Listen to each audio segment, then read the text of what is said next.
Imagine walking through life surrounded by symbols you've seen 1,000 times yet never truly noticed. The square, the compass, the circle, the triangle. To most, they're nothing more than marks of architecture or mathematics. But to those who have learned to see beyond appearance, they are fragments of a forgotten map. A map that doesn't lead outward but inward to the secret mechanics of reality itself.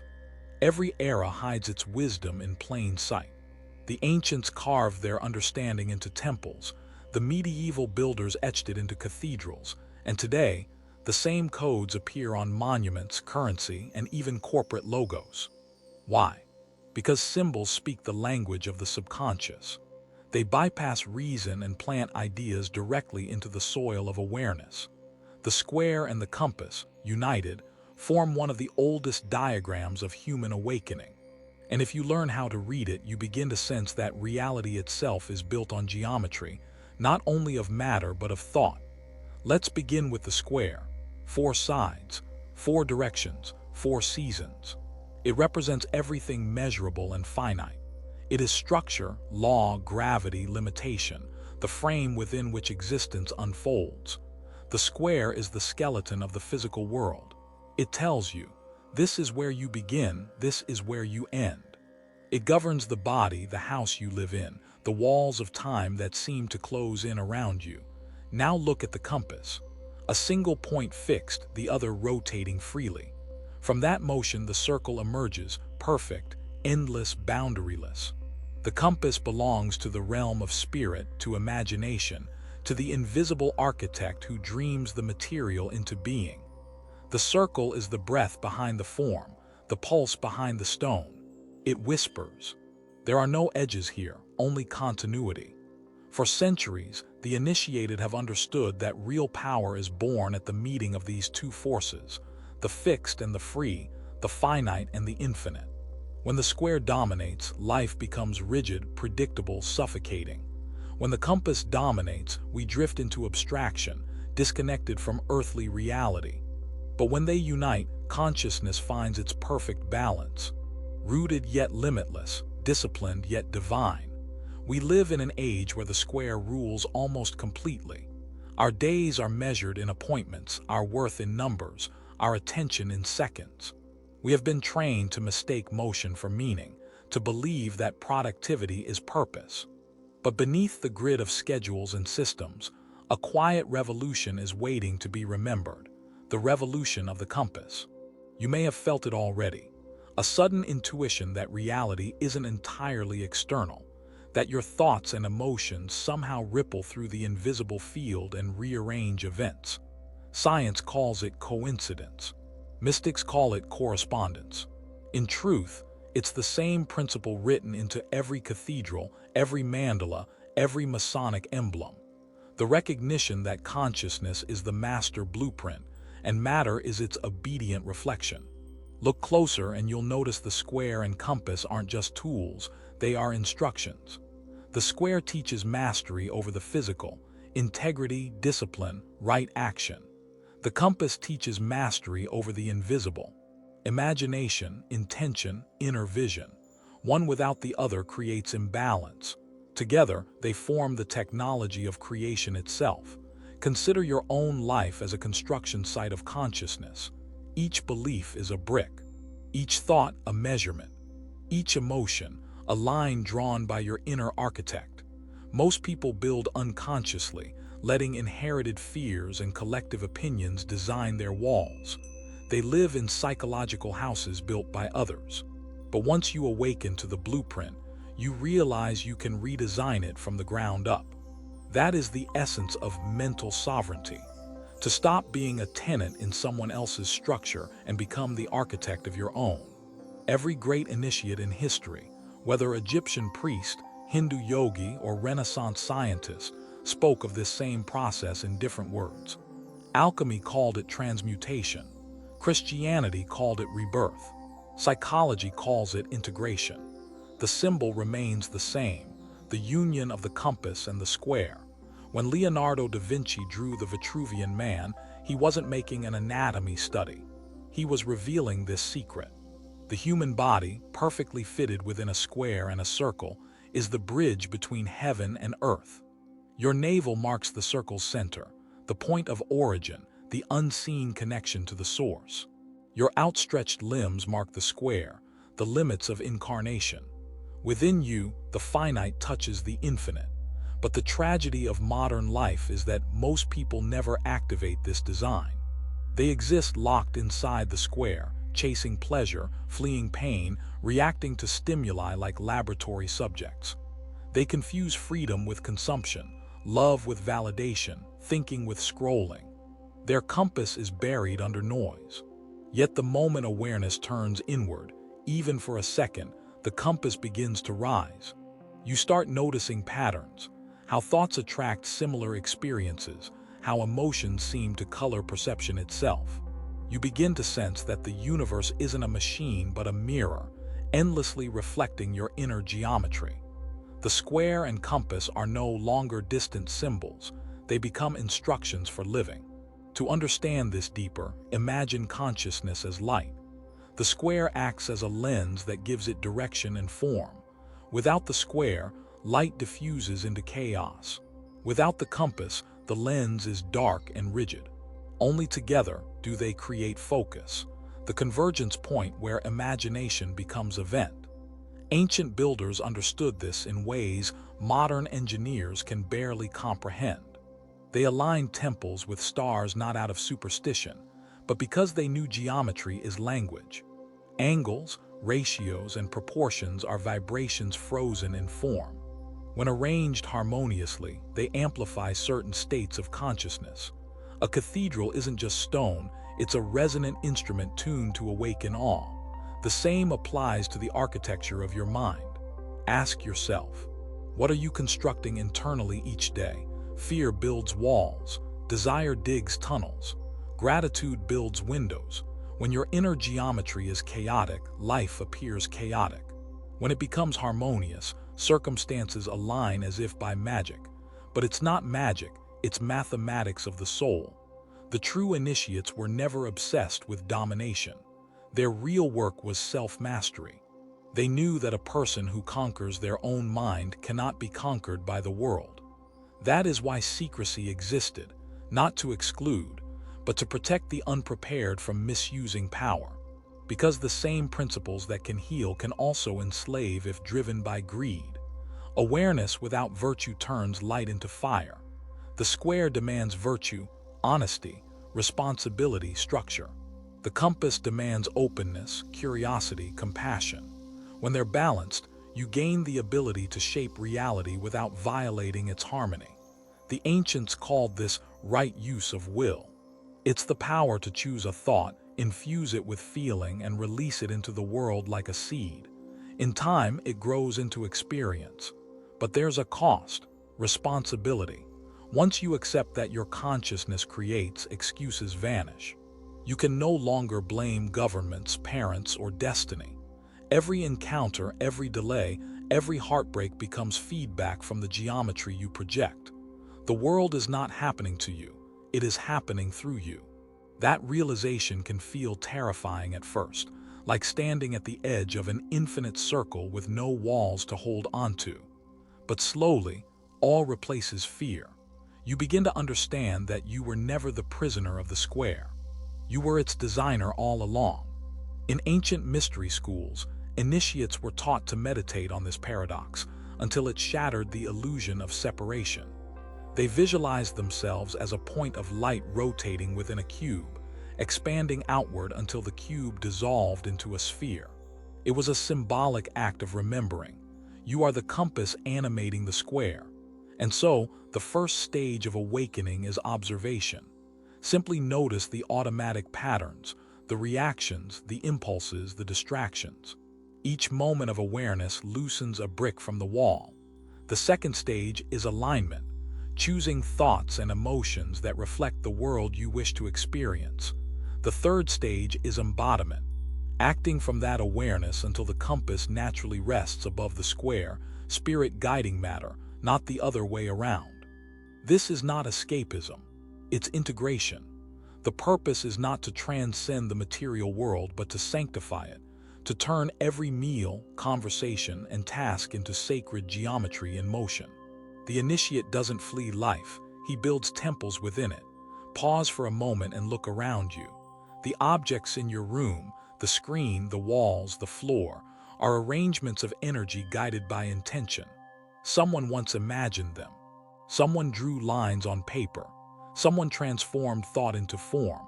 You do the same every day, whether consciously or unconsciously. Reality is the canvas, consciousness is the compass, discipline is the square. Together they are creation itself. History's secret societies merely preserved this formula. The true temple is not made of stone, but of awareness. The rituals were metaphors for psychological processes. The tools were reminders of principles already written into your being. The square and compass endure because they describe what you are, a finite form containing infinite potential. But potential means nothing without direction. Every day, countless possibilities spin around you like unmeasured circles. To bring one into being, you must draw a line, a decision, a focus, a boundary. That's the square at work. Then you return to the compass, expanding again, imagining higher patterns. This rhythm, contraction and expansion, form and freedom, is the heartbeat of creation. You live it with every breath. When you inhale, the compass expands. When you exhale, the square defines. Together they generate the pulse of existence. Every thought, every emotion, every intention participates in this same cosmic architecture. The universe itself is a grand Masonic lodge, matter and consciousness forever interlocking to build eternity. And within this vast construction site stands you, the apprentice of infinity, holding your own square and compass. Will you use them unconsciously, building prisons of repetition? Or will you design cathedrals of awareness, open to light from every direction? That choice defines the entire journey of the soul. To live as an awakened architect means to perceive every experience as raw material. Joy and pain, success and loss, creation and destruction, all are stones in the same sacred building. What differentiates the wise from the asleep is not what happens to them, but how they shape it.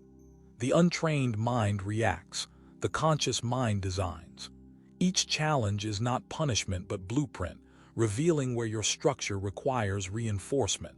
Think of reality as a mirror that never lies. When anger returns to you through others, it's because you've etched that vibration into the glass. When love surrounds you, it's your own radiance reflected back. The compass governs this invisible feedback loop. It draws from the center of your being and projects outward the geometry of your inner state. The square, in turn, solidifies it into physical circumstance. That's how thought becomes event, emotion becomes atmosphere, belief becomes destiny. The ancients knew this truth intuitively. They built their monuments as diagrams of consciousness. The pyramid, pointing from base to sky, symbolized the ascent of awareness from matter to spirit. The labyrinth mirrored the inward journey of self-discovery. Even the simple cross, intersecting vertical and horizontal lines, encoded the meeting of heaven and earth. The square and compass stand among these sacred diagrams as the simplest and most complete, two instruments forming a living equation between the finite and the infinite. But for you to wield this power, the instruments must be internalized. You are both tools and craftsmen. The square is your discipline, the ability to choose your focus, to hold yourself accountable, to keep your word even when unseen. The compass is your imagination, the courage to dream without fear of failure, to see possibilities before evidence appears. When discipline and imagination embrace, miracles become normal. The tragedy is that most people try to manifest without mastery. They set intentions while remaining ruled by fear, demand abundance while vibrating in scarcity, chase love while doubting their worth. Their compass spins wildly without a stable base. The result is frustration, not creation. The initiate learns first to steady the square, order your environment, refine your habits, speak truth, align your actions with integrity. Only then can the compass draw circles of creation that hold their form in the fabric of reality. Once the foundation is stable, the compass awakens effortlessly. Intuition sharpens. Coincidences multiply. You begin to sense the silent architecture guiding every detail of life. What once seemed random now feels choreographed. The right people appear at the right moment. Obstacles dissolve before effort. This isn't luck, it's alignment. The more coherent your inner geometry, the more harmoniously reality responds. Now imagine humanity if even a fraction of people lived this way, aware, sovereign, balanced. Systems of control would collapse overnight. Propaganda would lose its spell because awakened minds cannot be hypnotized by fear. The entire economy of distraction would crumble, replaced by creative collaboration. That's why the knowledge was hidden for centuries. Power structures thrive on human forgetfulness. They depend on the compass being buried and the square being worshipped. But that era is ending. The veils are thinning. Across the world, individuals are remembering their role as co-creators. They may call it manifestation, quantum alignment, prayer, or simply clarity. It's the same phenomenon. Consciousness discovering itself as the author of form.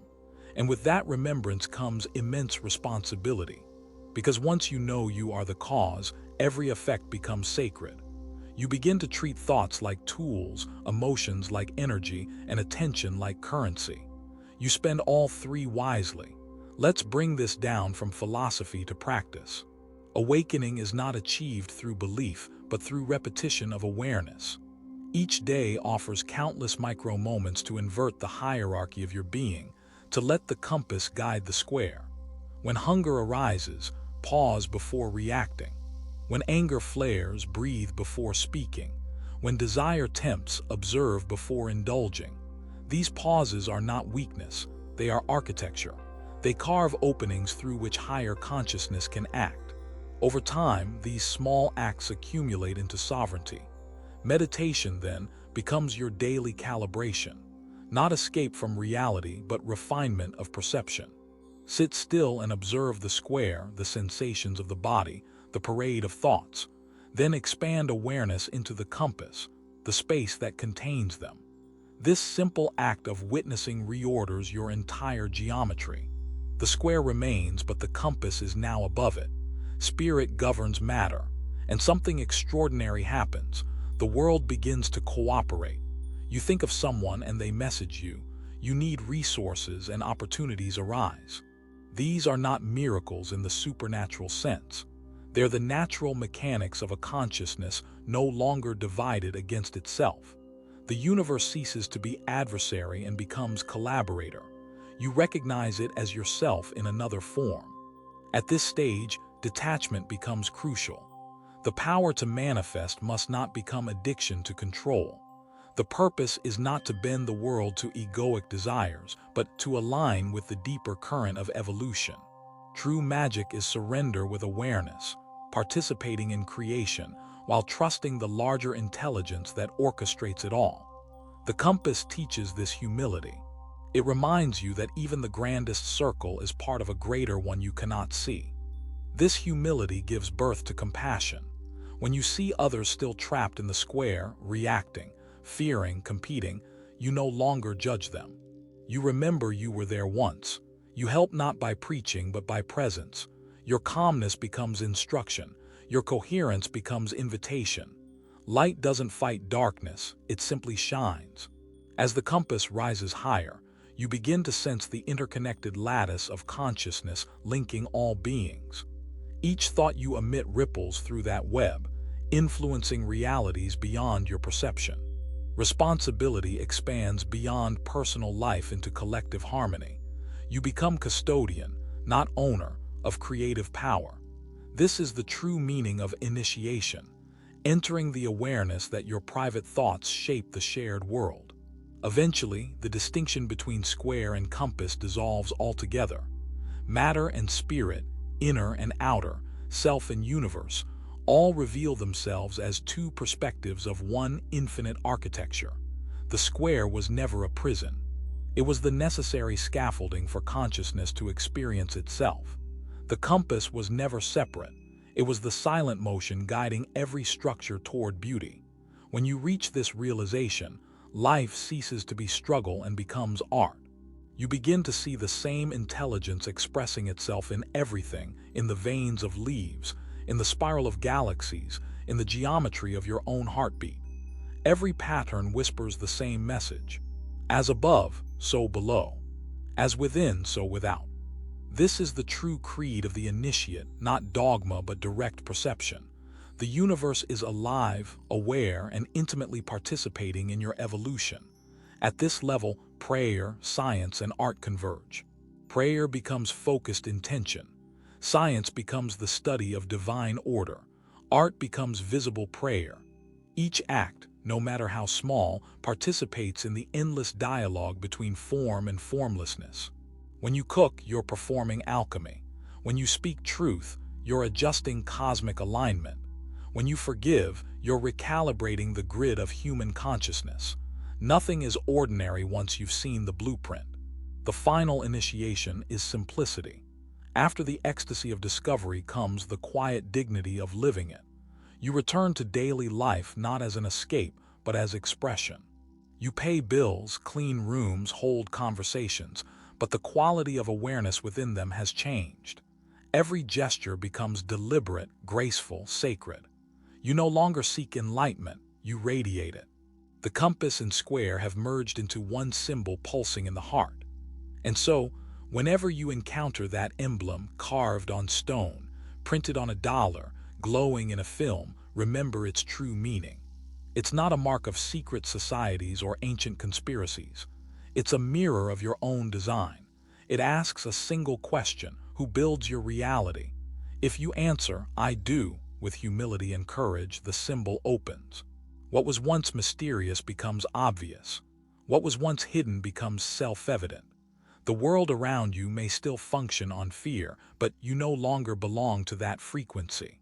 You live in another geometry, one that honors the physical while serving the infinite. You walk through chaos but remain untouched because your compass points inward and your square is grounded in truth. You become both observer and participant, both dreamer and dream. This is the destiny of humanity, to evolve from unconscious builders into conscious architects. The temples of the future will not rise from stone, but from minds aligned with universal harmony. And that revolution begins with one realization, repeated until it becomes flesh. The compass governs the square. So pause right now, feel your breath. Inhale, expansion, the compass opening. Exhale, form, the square defining.